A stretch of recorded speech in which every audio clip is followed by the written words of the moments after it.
Sinasabi nila na ang work from home ay stress-free from traffic.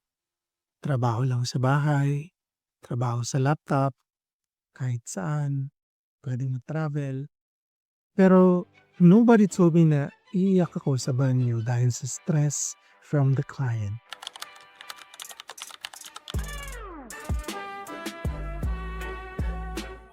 Limang taon na ang nakalipas at 5 taon na rin ako nagwo-work online. At ngayon, sasabihin ko sa inyo ang mga katotohanan. Uy! Welcome back mga kuya at ate. Or kung bago ka dito, ako si Tito VA, your online tito na nagsisimplify ng online work para sa mga Pilipino. Ngayon, gagawin ko itong video para sa 3 klase ng tao. Una, yung nag-iisip pa lang na mag-work from home at takot kumain ng isda or ng sardinas sa opisina. Ibig sabihin, takot magsimula. Pangalawa, yung nagsimula na pero papak ng puso sa frustration. Pangatlo, yung matagal na sa work from home pero parang may kulang pa rin. Itong video na ito, yung video na sana may gumawa para sa akin day 1 ko. Kaya please, umupo kayo at pakinggan ninyo ang tito nyo. Ang mga kwento, mga experiences or realities na hindi na post sa mga motivational pages ng ibang content creator. Hindi ko to naintindihan noong una. Lagi kong naiisip or lagi actually akong nag-iisa sa kwarto. Walang mga katrabaho na kausap. Walang, uy, libre ka ba ng tanghalian or lunch? May mag-aas ng coffee or yosi break. Walang kanto-kanto, walang libre-libre. Just you, your laptop, and your thoughts.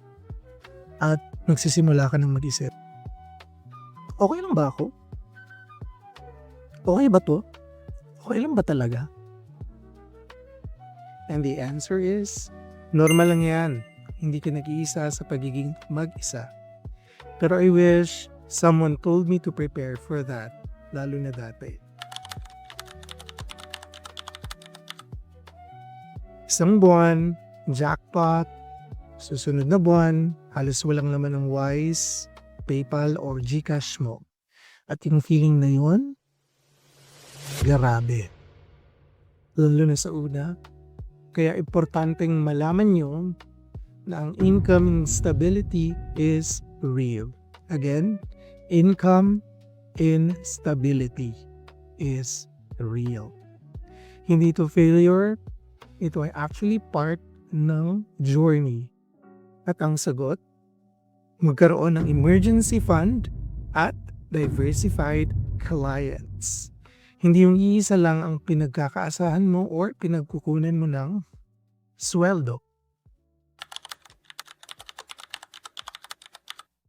Sabi nga ng iba, work-life balance.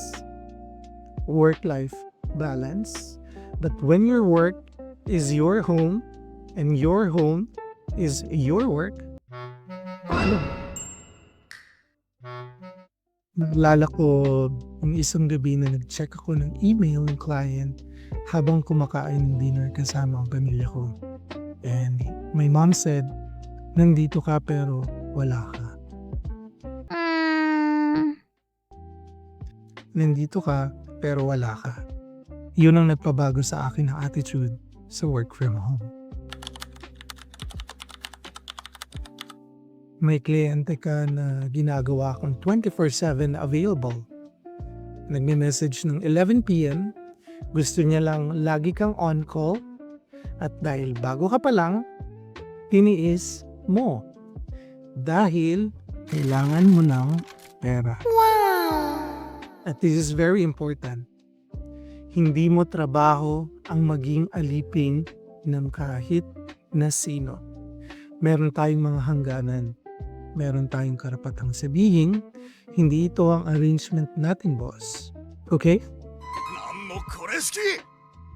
It took me 3 years to learn that. and you just learn it for free. You're welcome, kapatid.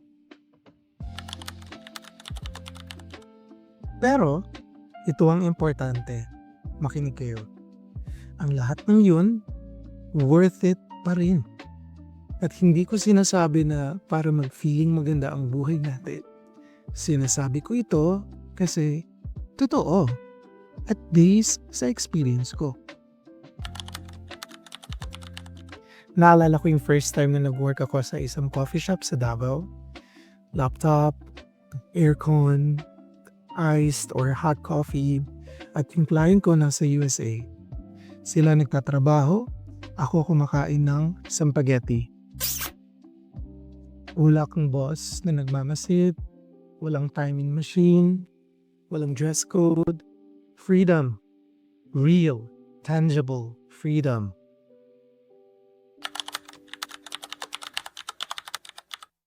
Hindi ako nagsimula sa malaki, but I can say na mas better ang sahod compared to other corpo and government jobs na meron, lalo na sa mga rank and file.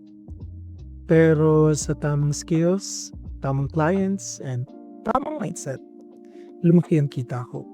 Naka-afford ako ng mga things and mga bagay na dati imposible sa akin. Hindi overnight, hindi magic, pero real at accessible to everyone who commits.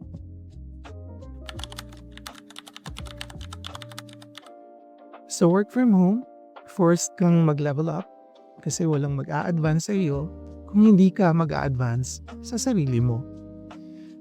In my case, nag-aral ako ng tools, ng communication, ng business thinking, AI literacy, sometimes paid by the client but mostly via YouTube and TikTok University. At ngayon, gumagamit ako ng iyong lahat para matulungan kayo. At yan ang isa sa pinakamagandang bagay na nangyari. Yung Tito VA na ito, nangyari kasi nag-invest ako sa sarili ko. Ngayon, gusto ko naman magkwento ng personal. Kung makakausap ko ang sarili ko noong day 1, ito ang sasabihin ko. Mahal na day 1 me, huwag kang magpanik. Yung imposter syndrome na nararamdaman mo, lahat ng nagsimula ay nararamdaman yan. Kahit yung may thousands of followers na ngayon. Huwag kang maghinayang sa oras na ginastos mo sa pag-apply. Bawat rejection letter, lesson yun. At bawat lesson, kapital. Ang pinagsisihan ko, na hindi ako nagtiwala sa sarili ko ng mas maaga. Na inabot ako ng taon bago ko sinabing, kaya ko to. Kaya kung nandyan ka ngayon sa simula pa lang ng journey mo, ito ang nasasabi ko sa iyo. Kaya mo yan.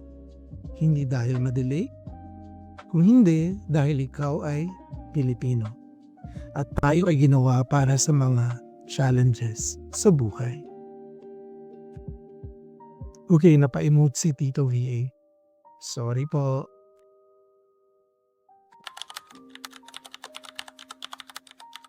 Okay, isa pa.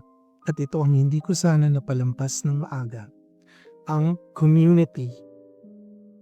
Sinabi ko kanina na nag-iisa ka sa work from home, right? Pero, hindi mo kailangang i-carry ng mag-isa ang journey mo. Alam mo, yung pinaka-game changer sa online career ko, hindi yung pinakamahusay na tool, hindi yung pinakamahal na course, yung community ng mga tao mismo na pinagdaanan ang pinagdaanan mo at handa silang tulungan ka. Shoutout sa VA Davao community and mga ka-teammates ko before sa BDES. Kaya nga mga ate at kuya, ang Tito VA channel na ito ay hindi lang tungkol sa content, ito ay tungkol sa inyo. Sa ating mga sama-samang pagtulong sa pagiging isang komunidad ng mga Pilipinong mananalo sa online world. Kapag nag-subscribe ka, ikaw ay sumali na sa pamilya or komunidad. Ikaw, oo ikaw, ikaw na nanonood ngayon. May isang bagay akong gustong sabihin sa iyo. Alam kong may bahagi sa iyo na gusto mong magsimula. Pero nandun yung takot. Paano kung hindi ko kaya? Paano kung walang mag-hire sa akin? Paano kung mag-invest ako ng oras at mapag-iwanan? Ang hindi pagsisimula ang pinakamahal na pagkakamali na maaari mong gawin. Hindi ka perpekto. Wala kang lahat ng sagot. Normal yun. Pero yung bawat na araw na hindi ka umuusad, yun ang araw na nawala. So, anong isang bagay na nagpapatigil sa'yo? I-comment mo sa baba. Babasahin ko yan lahat. By the way, bago matapos ang vlog na ito, meron akong regalo para sa inyo. Ito ang tinatawag nating Tito VA Ultimate Beginner Guide. Isang libreng guide na may interview tips, resume templates, at AI prompts para sa lahat ng mga Pilipino na sisimulan na ang kanilang online work journey. Ang link nasa description. Libre lang, walang catch. So, go and download it. Kung may natutunan kayo ng kahit isang bagay ngayon, please paki-like, i-subscribe and share sa taong kailangan ito. At sa susunod na video, ibubuklas ko ang eksaktong mga steps na ginawa ko para makakuha ng aking unang client kahit zero experience noon. This is your Tito VA nagsasabing work smart, travel far, live full, and see you in my next video.